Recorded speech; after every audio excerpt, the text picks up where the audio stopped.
Hello, hi everybody. How are you? Welcome again this Sunday. Welcome to our program that we are calling Mbira Christmas. Christmas is around the corner. 2020 has been a difficult year for everybody. It looks like it's going to continue to be a very difficult life that we are facing. The new normal is very difficult right now. So it entails that we jump in and bring our ubuntu bunoedu. We become humans again. As much as we find it difficult, we gotta find it somewhere deep in our hearts to be compassionate, to think of the next person, to try and do what we can to make life for those who are having it harder than we are less hard.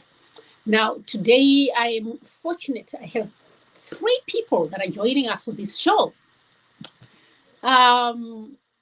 Welcome back to Erica. How are you? I'm fine. Thank you, Savannah. And I'm good. And welcome back again to the show. Like we promised, we did not have enough time to speak to Fradrick Mujuru and continue the conversation. Welcome. Thank you, Savannah, for having me again this time around. And right. hello everybody out there. Okay. I also have my Maiwangu. So, who's in Magadiko? Irene Chigamba.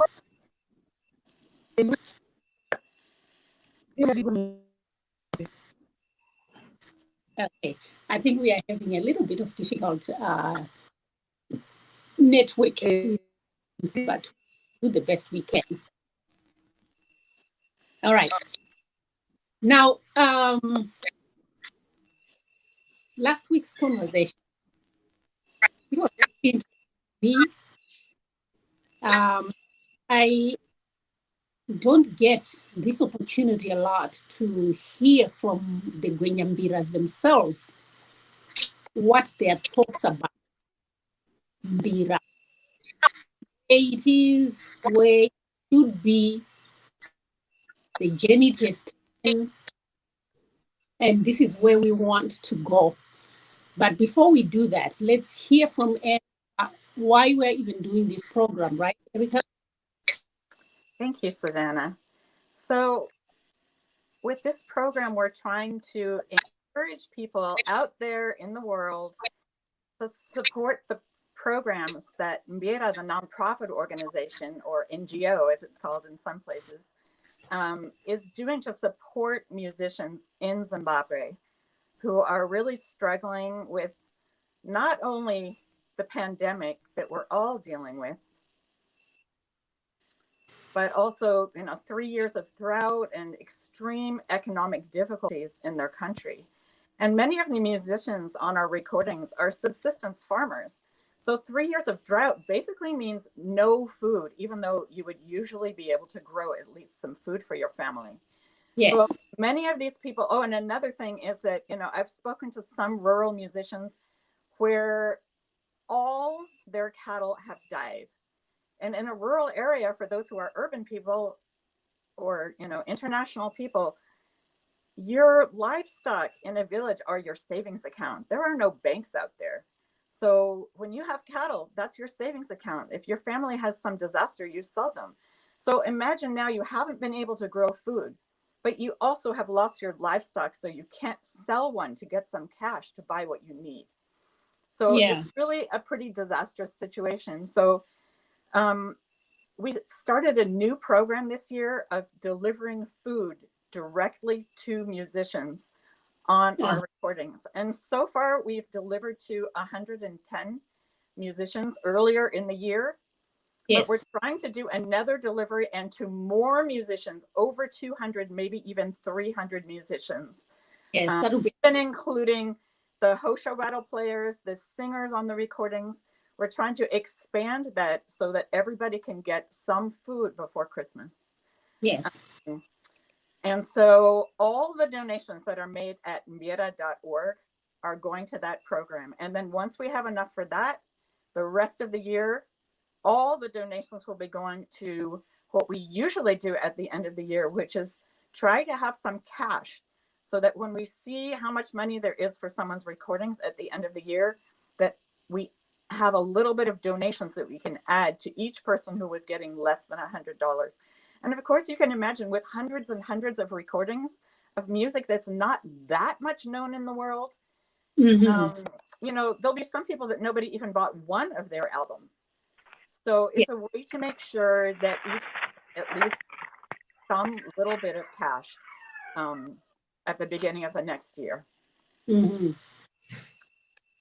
So, so that's the program, and we're encouraging people to donate. You use the green button on any page at mbira.org. You can know that none of it goes to overhead. 100% of that will go to either food or cash to musicians in Zimbabwe. Okay. Mujuru, you are from your village.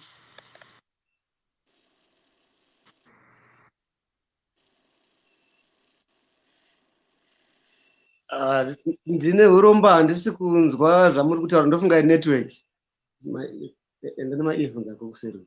Ndofunga network kuno kweri kundinetsa, saka handisi kunzwa zvamataura. Mungabvunze zvakare here? All right. Iti Wilson log out because inokutorera imwe bandwidth. Iti Wilson abvise yake pa network. Zvakanaka, yeah.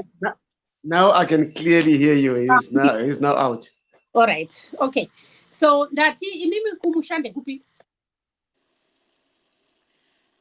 Kumushande kwarusape kudewedzo kudunhu ramakoni kumanekaland uko ma-eastern districts. Nice. I know your area has been hit very hard with what Erica is talking about, the tick disease that wiped out the cattle. I was in Mondoro the couple of years. Almost everybody, all the cattle have been wiped. Even the Pamshapedu vane fence, we are gated, we are closed. We used to vaccinate the cows, but there's nothing left. The Mondoro was hit very hard. I do not know if that happened in Lusape as well. Yes, that apparently even myself, I lost my whole head of cattle. My kraal is now empty as we speak because of this, what they call the January disease. That is, it has killed lots and lots of cattle in the rural areas. And so, like Erika was saying, it is the livelihood of people out there in the rural areas. And so it has even added to the predicament that people have, like the musicians who rely on cattle for many economic purposes. So yes, farming, a lot of flower lands, kunoda mombe, kurima, kunoda mombe. Munowana mumombe. Kana nyama yacho inobva mumombe. And sometimes we use it as money for our fees or other things, right? yes. So because of that, that has also added to the predicament that people in the rural areas are now facing.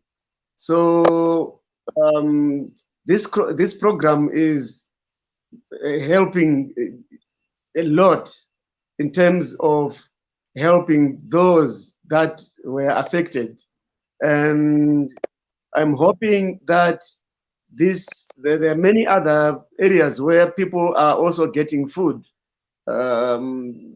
as this program is for musicians, and it really has been a devastating.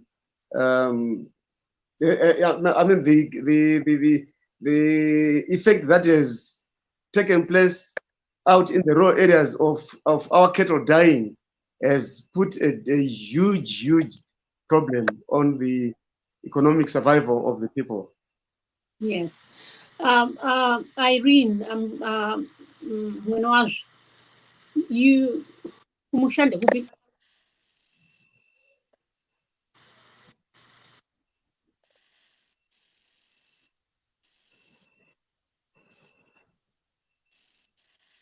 I'm not sure to I think he played.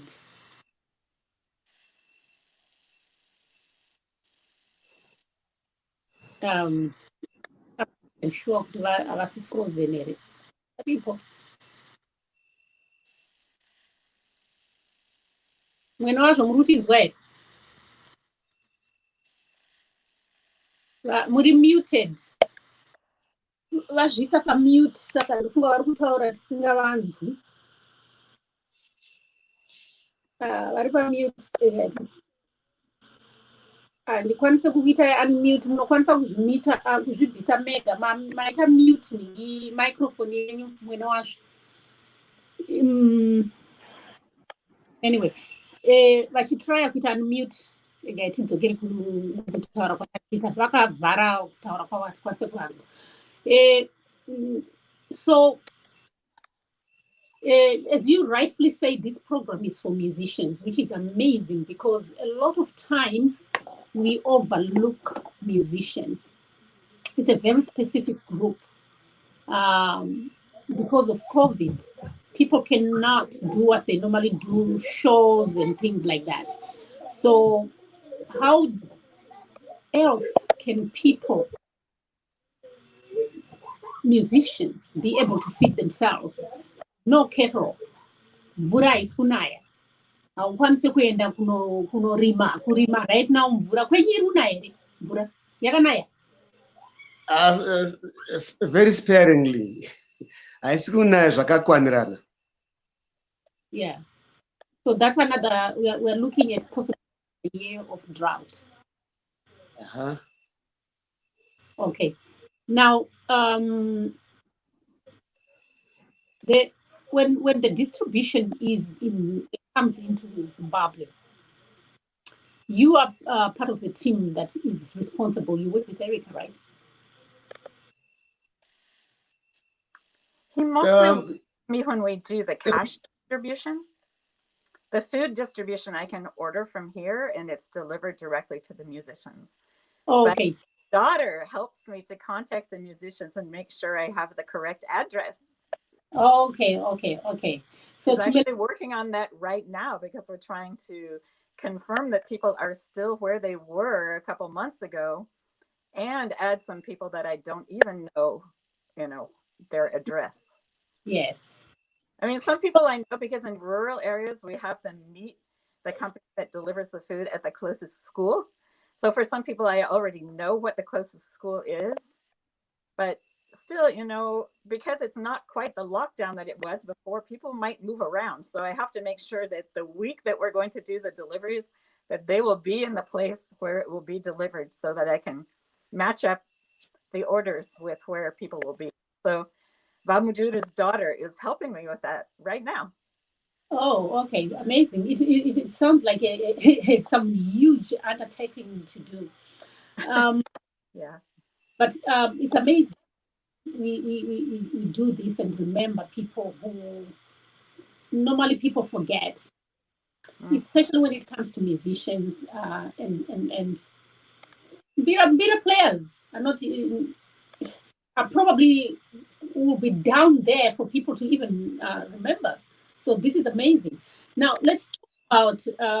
I think last week when we finished this conversation, we were at a point where we wanted to talk about Mbira music, and I think I had asked you your thoughts on the future of Mbira music, right? What are your thoughts when it comes to the next generation? Yeah, my thoughts about Mbira music in Zimbabwe and the musicians themselves in general. Yes. It's the music itself is the backbone or the way it was played and or Mbira musicians in the olden days as compared to nowadays. Mbira musicians would entertain people during ceremonies, communicating with the ancestors. Now it is taking a shift in such a way that Mbira musicians are now becoming professional musicians as they are now being integrated onto the international arena. Therefore, we are going into a stage where we are almost shifting away from how the music was regarded as compared to what it is going to be now and going into the future. Mbira musicians in the rural areas or out there, they perform for ceremonies where they are, paid for what they do, for playing the music in those ceremonies. They also play at michato, at marriage celebrations. They play for births or even the births of a child, when people are celebrating the birth of a child, and many other things, and they get paid for that. Yes. And then I talked about Mbira musicians going onto the international arena where they play for international audiences. Like people come from out of the country or even in the urban centers where they hold concerts and they are paid for playing at those concerts where people pay to listen to that music. So this is basically how musicians survive, how Mbira musicians survive in this country. And then it depends also on how popular that person is. That also goes into how much that person receives from what they get from what they do. So basically, this is how Mbira musicians survive in this country.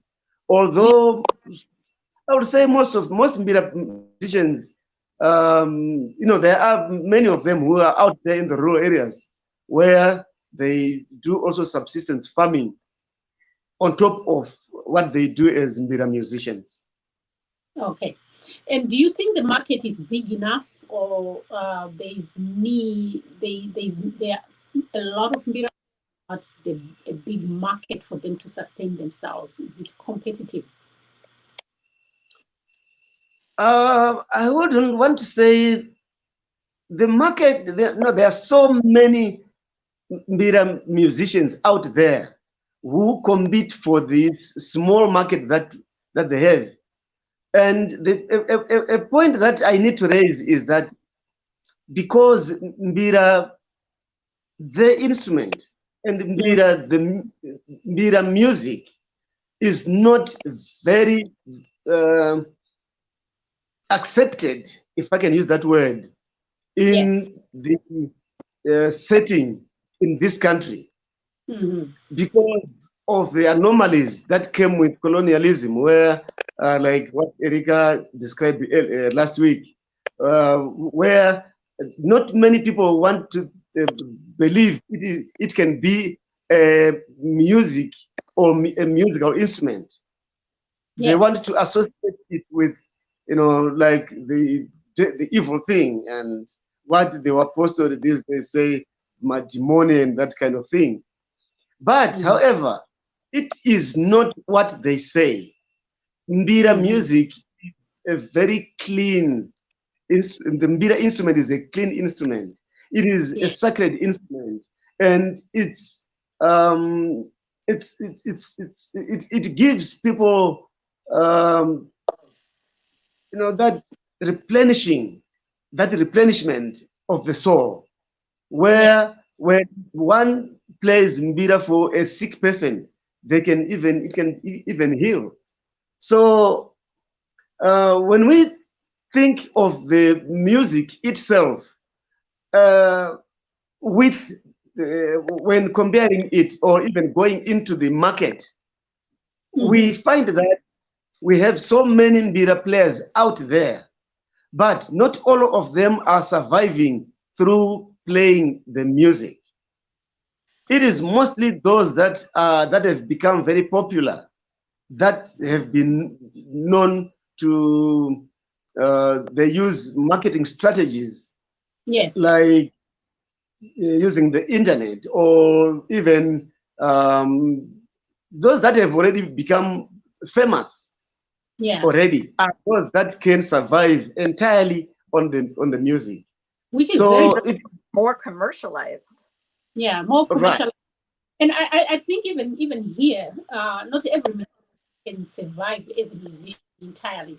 They do music, and then they have to have a part-time staff that they do. It's very few musicians that survive just entirely being musicians. Even here, same thing. Yeah, that's true. We have so many people here in Zimbabwe who they play and they're really, really good, but they cannot survive on that music only. Some of them do subsistence farming. Some of them are they work in companies, in the urban centers, or even in the government or anywhere else. And so they survive on what they earn from their workplaces. So it is only those that are professional musicians who survive entirely on the Mbira music. And then there are those who make Mbiras. Yes. People that make the instruments themselves. There are some who survive on making Mbira only. Yes. Without any other form of income generating projects. They can have something on the sideline, but some of them are surviving entirely on making the instruments. Like myself, I do survive on making Mbira. And there are several others I know who survive also. And then we also have some Mbira makers who do survive not only on making Mbira, but they have something on the side because they cannot make enough to sustain their lives. Okay. So this is an industry, a complete industry, as far as I'm concerned, and as far as I'm hearing from you. It's a complete industry with Mbira makers, the players, there are dancers, there are hoshom, those who just do the percussion itself without necessarily having to deal with the Mbira. It's with the Mbira. I'm sorry, my sister almost kills me each time I say Mbira. Mbira. So it's a you get it, Radita Mujuru. I get it. Well, it is the pronunciation that people, say. Why do you say Mbira? It's Mbira. Yeah, we could talk about that pronunciation, but yeah, Mbira. Something on this subject is that something I'd like to tell people is that Mujuru has put 3 of his children through university solely from the sales of his instruments that he made, the mbiras he made. Absolutely. That's unique. It's very special. Can you tell people your life, tied to this music, the tradition? Because people think, a lot of people want to look down on this music, but it's because of what you talked about, the colonial mentality, where people were told this is wrong, this is bad. Now, tell us the Yes, I'm glad. I'm really glad to share my experiences. And my life depends entirely on the music. Yes. And the instrument itself and the music. Mm-hmm. Like I said last week, I grew up in a family that has had the connection with the instrument for all my lifetime. Because my grandfather, like I said, taught people how to make the instrument and how to play the instrument. And so when I was growing up, I used to watch him make the instruments. I was awed by each time I listened when he made a key. He used those 6-inch nails, and then he would pound them, and then he would test on a testing guariba or on a testing piece of wood, and then that unique sound came out of it, and I would come close to him, watch him do it, and I really enjoyed it, not knowing that in the future I would become one of the Mbira makers myself. But however, when I grew up, I played with my cousin Effort, and he bought me an instrument. And because we were playing each and every weekend, all night long, my finger developed blisters because the keys were rough and the wood wasn't very comfortable. The little finger hole, it was so painful. Then each time, when it was the following day, only when I would start feeling the pain is when I thought, if I could make an instrument, I could improve on this aspect and that aspect of the instrument. And that inspired me to teach myself how to make the instrument. And the rest, as they say, is history. Is history. So, yeah. And so, over the many years I've known him, he's always perfecting his instruments more and more and more. Yes. That is good. Yeah. And so it's been a very interesting journey for myself. Yes. Having all my children go through tertiary education through the making of the instrument, and of course the travels that I did around the globe. Yes. And of course with Erika, who was organizing most of the travels that I did to the United States and Germany, where we taught together some years back. And so I've been very fortunate to be to have this opportunity of perfecting the instrument. Another thing I want to talk about is even though our forefathers brought this instrument to us, we are trying to perfect it, to improve it from where they left, because that's one of the reasons why if you go to some places or even ask some other Mbira makers, they will rush to make an instrument because they want to make a quick buck out of the instrument. Yes. But they don't want to take time to perfect their instrument so that they can be respected themselves as Mbira makers. The instrument also can be respected, because when somebody buys a good quality instrument, they will respect, they will value the instrument other than what most people do. because they think, well, this instrument it's for tourists or curious. Some people want to take the Mbira instrument as curious stuff. Yeah. But no, I always prefer for people to buy my instruments and play them, not to keep them in shelves. Yeah, even Because choose to put in a shelf, but it must be the best of what you have. yeah, actually, yeah, it needs to be the best of what we can get anywhere. If people can always make good quality instruments, it starts from there, where people can now respect the instrument, the music, even the musicians themselves.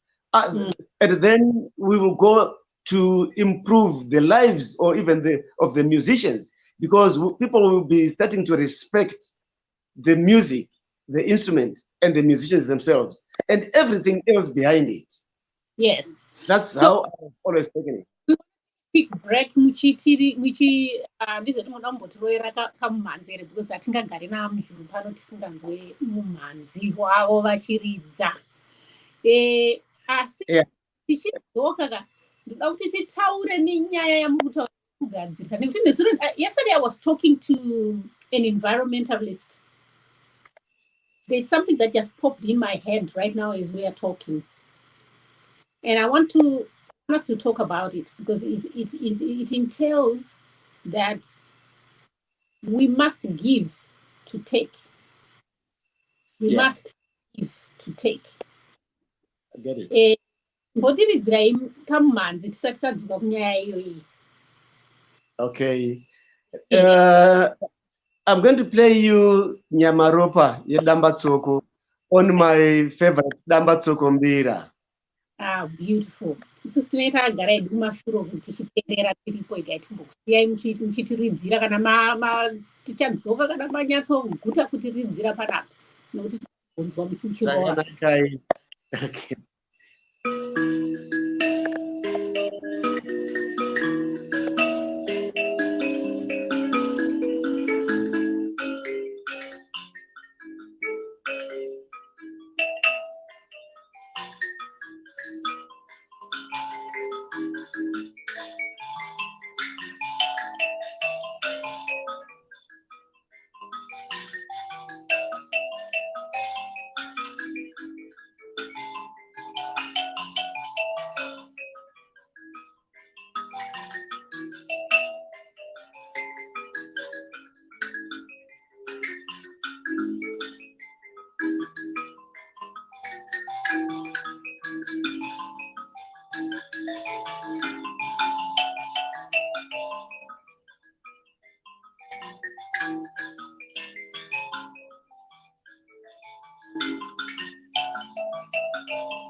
mazviita henyu nekamhururu kakanaka ako. Makabereka wani.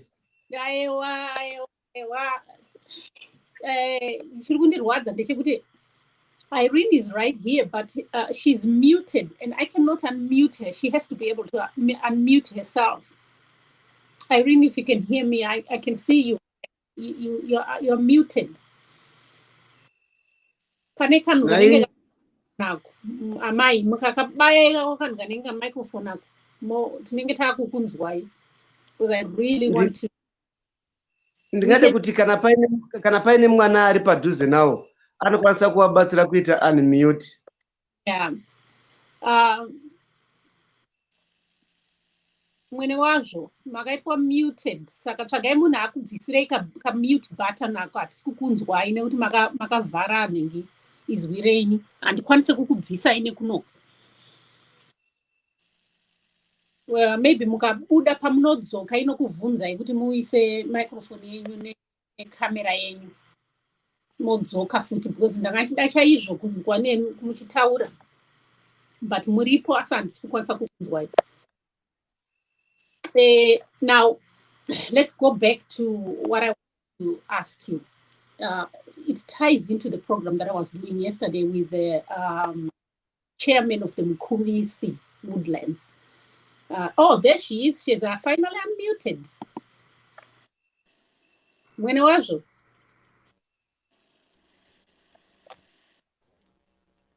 Hello? Mwene wazvo, muri kutinzwa here?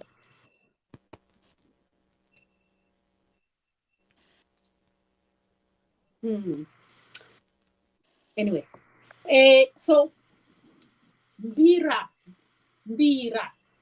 dzinogadzirwa nemuti upi? Mbira dzinogadzirwa nemuti wemubvamaropa. Kana muchi kune vanhu vanoziva muti wemubvamaropa unoburitsa nengirikiri muto unenge ropa. Saka muchiwana. Saka muchiwana chizoti mubvamaropa. Kureva kuti unobuda ropa. In English, what tree is that? Do you know? What is mukwa? They call it mukwa in English, that's but not I don't know the scientific name. Huh? I believe in some European language it's called kiat, like Kiaat. But there isn't really a name for it in English because where English is spoken is not where it grows. They don't have. Yeah. It's not even imported to the US. Oh, okay. So now my thoughts are this. We, in Mondoro, we have a problem where there's due to excessive cutting of trees. It's in a few years, not so, in the near future, Mondoro will be a dead. I can guarantee you. The gullies, I don't know if you have been to Mondoro and you've seen the gullies there that are threatening livelihood, where people live, they change the landscape. It's an incredible thing to see and watch. But even then, people still don't plant trees. Now, I want us to talk about this in terms of Mbira. We use a lot of trees to make this instrument. Yes. Are we growing? Are we making an effort to make these trees that are used a commercial? Maybe one, we can make them a commercial so that they take years to be where they are. How are we going to sustain this if we are not replanting these trees? Indeed, Savannah. I have been to Mondoro, and the situation that I saw there in terms of the gullies, the donkas, you name it, it's all erosion because the trees are being cut down like it's nobody's business. Yes. And not only in Mondoro, even in Dewedzo, in my rural area, all over the country, we are if we're not careful, we're going to have a desert very soon. Now, the only way that we have to do is to, because it takes, there's one time when I was with Erika and she was trying to do a project of planting this Muvamaropa tree, transplanting this Muvamaropa tree and buying these seedlings from the Forestry Commission. Yeah. And so it is a huge problem that we are going to face in the very near future. And these days, in my home area, you can't find a big enough Muvamaropa tree to cut and make the wood that we use for making Mbira.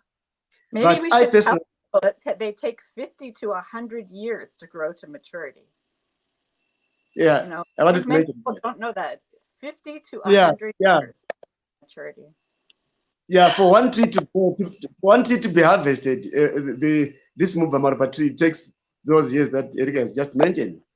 And there is a company or companies though that I personally buy, or even many of my other Mbira maker friends we buy from a company that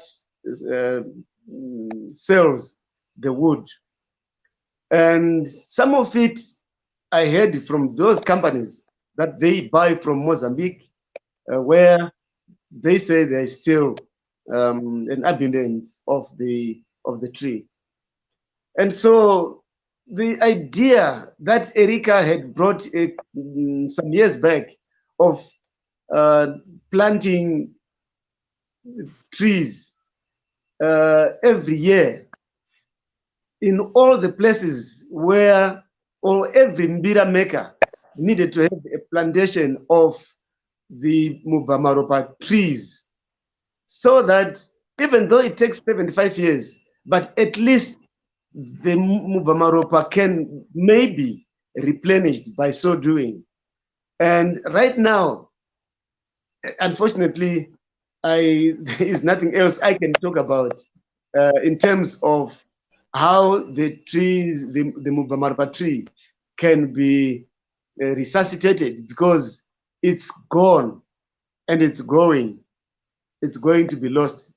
And no one And no one is doing anything to replenish all those trees. Not only the Muvamaropa tree, many other species of the trees are dying out there in the forests.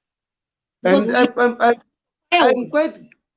I'm happy that the EMA, Environmental Management Authority, are enforcing people to not cut down trees as people. I mean, they are trying to make people not cut down trees as they wish. It But can slow down, yeah, but the that's issue not going to solve the problem. Vamujuru, yeah, it doesn't solve the problem unless we all start planting the trees. Because Vamujuru, people use fire to cook, so they will have to get firewood. So Emma can do what it needs to do, but you and I know that at night people will go and still get that firewood when Emma is not watching. Wood for tobacco processing has been a huge problem too, because I hear from people when I'm in Zimbabwe, if I start to talk about the trees for making biras, they're like, oh, but it's a much bigger problem that people are cutting down so many trees for processing tobacco. Yeah, for smoking it. Yeah, I mean, there are so many different reasons. It's such a wide problem there. Yeah, there are so many reasons why these trees are being cut.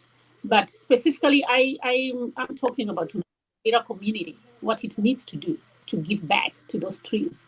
Then we will have to talk to the tobacco people separately. But here we need to take responsibility as Mbira players or Mbira makers and start thinking of what are we going to do. And I'm not talking just about the Muvamaropa, because Muvamaropa will not survive on its own.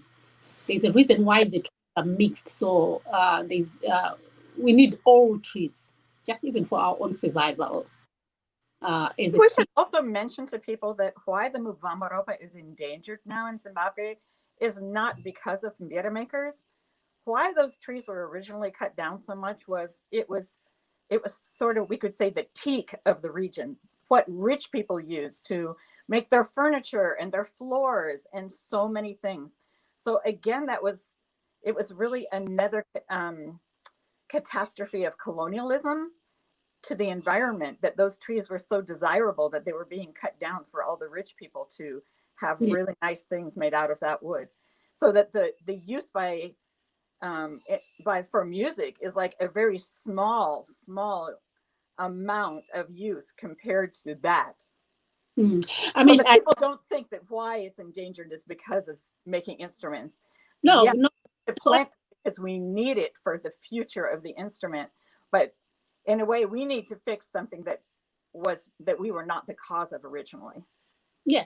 Well, my bringing it up to conversation is never to accuse anyone, to say you are the cause of this tree. So necessarily not. We don't need to defend ourselves there.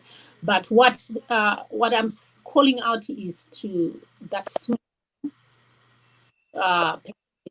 the needs to play our part as musicians, because right now as I speak to musicians. When I get the opportunity to speak to the furniture makers, I call out and say the same thing. When I speak to people who do wood or carvings or art, they have to play their part. Each and every person has to play their part to contribute to the 100% that is being lost. If the community, the Mbira community, is aware, because this is where where I'm bringing this conversation, Mbira community needs to be aware of their contribution and need to play their part and contribute. Period. And it's just possible, Savannah. 11 years ago, I asked the Forestry Commission to plant, and I think it was hundreds of Muvamaropa trees. And I was going to have a project to have people donate to sponsor so that those could be planted in the villages of Mbira makers and musicians. And then what happened was the last economic recession hit here, and I just couldn't get those donations at that time. But it's possible that those seedlings are still there. I can say a 2-year-old seedling is like about as tall as a head. They grow so slowly, right? They're really very slow to grow. So it could be that 10 years later, those seedlings might still be there and they're a little bigger. I don't know. I just don't know. But somebody should look into it and find out, because there might be some seedlings there and people could reach out through things like this and try to have sponsorship. Not a problem, because as a matter of fact, the conversation that I had with Pastor Kerry yesterday, he's very much involved. It can take 2 seconds for us. If you give me names of where exactly you were working with, and I give it to him, we can do a collaboration between the community and the Mbira community and the regular community, because it involves everybody. Well, somebody in Zimbabwe needs to check with the Forestry Commission in Harare. And things are there. That for us. The Mbira Center has been working with the environmental, with the Mukuvisi woodlands, and the chairperson for that is well connected in the environmental industry. So we'll do that. Irene is still trying to reconnect, but her camera and microphone are off, so connect. So it's a conversation that has to be had, a very uncomfortable conversation that we don't always have, but it needs to be had. Whatever percentage is that we are taking from the environment, we need to put it back. And we need to put it back double or 3 times so that it even begins to help the environment. Definitely, we cannot say the Mbira players are the ones who are responsible for what is happening in Mondoro. No, Mondoro is a disaster, but it's not Mbira players, but everybody has to contribute to taking care of the environment. Now, let me take a quick commercial break and then come back. Erica, wait, did you want to play for us today? Oh, did you want me to play for you today? Oh. Okay, let me adjust this so it'll be closer to my Mbira. While you're getting ready, we're going to hear a word from our sponsors, or really the people who are helping this show to us.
Welcome back.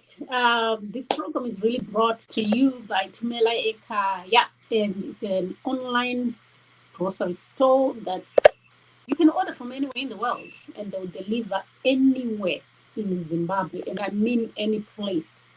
Kwakitsia Tota, Kupi Kuruzeva Papi, as long as you can point them to where you want them to deliver, they will. This they're trying to do to alleviate suffering from people, because kazhinji tinongoona vanhu vanongonzi uyai kutauni mutore magrosari apa, you don't even have money to go and get the groceries. You're already struggling and you're being made to struggle more to get. No, why can't we service our own people? Why can't we make the life of our own people much easier by giving them service? Your service delivery yacho iyoyi. Now tinoda kuenda kuna Erica tichidzoka vaMujuru, tinoda kuti titaure tichipinda futi mune iyoyi yekuita give and get. Ndoda kuti tataura zve-environment, but ndoda kuti titaure about what the community and what are you guys doing in terms of teaching this music and making these instruments to the next generation. Tiri kuitei kuti tiite hand over this precious, beautiful culture of ours to the next generation. Yes, there is a system that has always been there, where in our case in our community we perform those mabira, and then that's where children learn how to play. That's how I learned how to play. All right. And although, so I couldn't hear you on that part. You're doing it the traditional way, where you pass it on by being involved. That's one way of doing it. Mm-hmm. Secondly, fortunately, we have like Erica's organization, mm-hmm. which is sponsoring several schools. She can talk about that. Mm-hmm. Talking about my community, we have got a school that has been sponsored, that is being sponsored, by the way. And schools then are being taught how to play the mbira.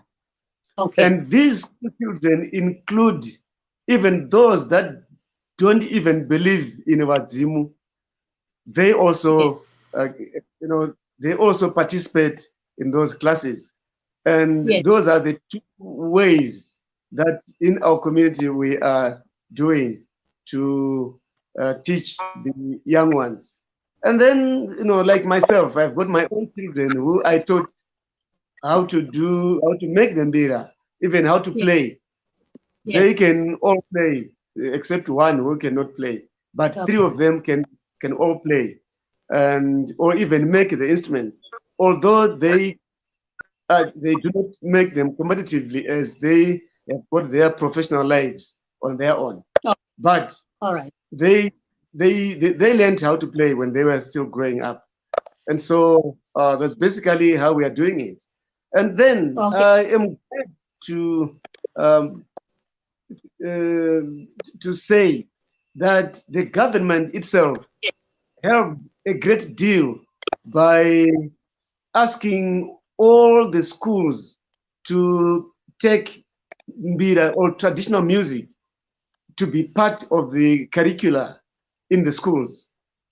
And Okay. so, and all these children need to learn either mbira, either drumming, either playing hosho, or any traditional music. And so that also helps a lot, because if because the government as the authority, it gives the schools the the opportunity to have access to the teachers, to the resources that are available in schools to teach them traditional music, including mbira.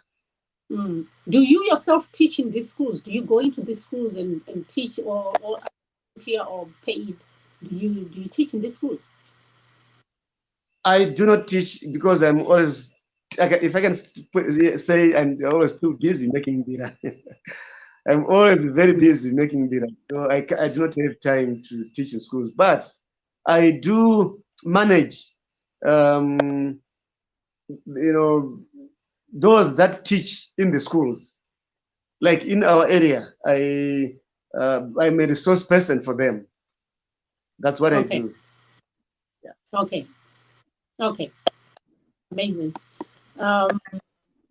Erica, Irene is trying very hard, but it's putting it. Muruguti Dambuya.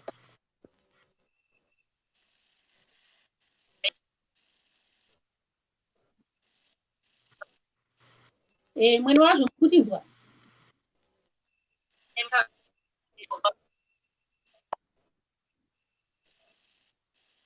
Yeah, network. Yeah, I think it's best also kugadzirirai pane network yamunokwanisa kunyatsoti tikunzwei, because it's been very difficult, and I think it's frustrating for her as well. But ega tingozonyatsovadzosa tavagadzirira pane network pavanokwanisa kunyatsoenda pane network. That beautiful instrument you're holding, is that one of Mujuru's instrument? It isn't. Actually, this one was made by Mujuru's close friend Leonard Chianike way back in the 1970s. Wow. Yeah, it's quite an old mbira. Yeah, it's beautiful. Can we hear it? Okay. I know we don't have much time, but I'll just play a little. Yes, just a little bit.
Thank you so much.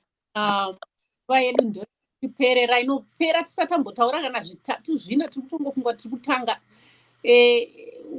I'm really sorry to Irene. The network was really, really, really bad. He wasn't able to join us, but we will make an arrangement for her to be in a space where we can really have a conversation with her.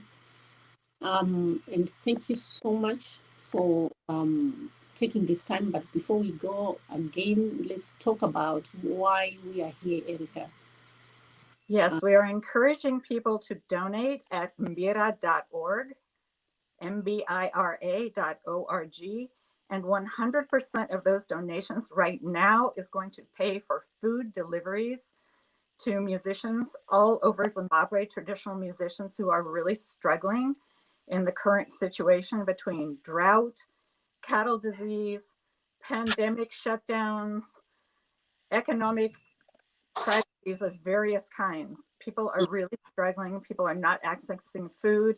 And we're trying to do a food delivery so that people will have food for the holidays, musicians and their families. Mm-hmm. So we really encourage people to donate. We don't have enough yet. We're getting closer. And thank you very much to people who have donated, but we really do need more donations. And we're going to do this in early December. So it's coming up really quickly now. Yeah, and how much are we asking for each person to donate? Well, people can donate any amount, and I've had people donate everything from $5 to $1,000. Yes. So, so people should donate whatever they can. But, yes. $50 will pay for one food delivery to an Mbira player, and we've arranged that we can have smaller food deliveries that are, more. So around $50 and around $25 that are for the Hosho players, the singers in the Mbira groups, the other people that are also part of the music. But I could see when we did the first batch of food deliveries that we didn't have enough money to include everyone. This time we really want to include more of the musicians because they're all struggling. And, if you're in the same music group with someone and they're getting something and you're not, it's really not so great. Not at all. Yeah. Want to have bad feelings between the members of music groups. That's really not good. So we're really trying to get more this time so that we can include more musicians. Yeah. Can you give me a rough number of musicians that you want to donate to? It's well over 100 Mbira players and then well over 100 other musicians. Maybe like 150, or if we can get enough.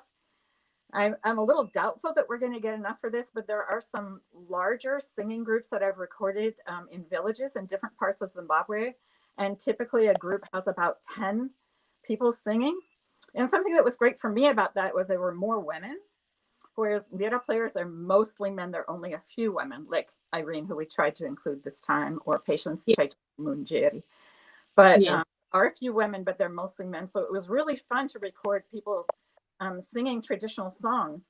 But of course, because those groups are so big, to do food deliveries for them is a lot of money. So if we got some really generous donations, I would love to include them. I'm not expecting that I can, but maybe.